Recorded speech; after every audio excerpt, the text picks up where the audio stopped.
नमस्कार, मी Ujjwala बैसाने. Yes Marathi news मध्ये आपलं स्वागत.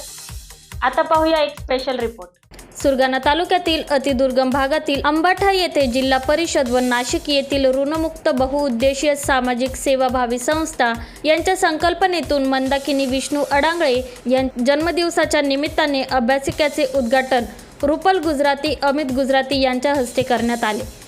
यावेळी जिल्हा परिषदेचे मित्र परिवार राकेश दळवी, नामदेव पाडवी, रतन चौधरी आदी उपस्थित होते. या प्रसंगी सामाजिक कार्यकर्ता रुपल गुजराती यांनी महिलांना मार्गदर्शन केले. यावेळी त्या म्हणाल्या की मुलांपेक्षा मुली हुशार असतात हे आपल्याला दरवर्षी 10वी-12वीच्या बोर्डाच्या परीक्षेच्या माध्यमातून समजते.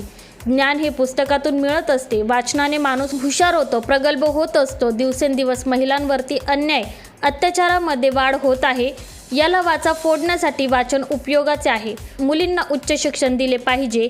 एक मुलगी शिकली तर पूर्ण कुटुंबच शहाणं होते. त्याकरिता वाचन हे महत्त्वाचे आहे.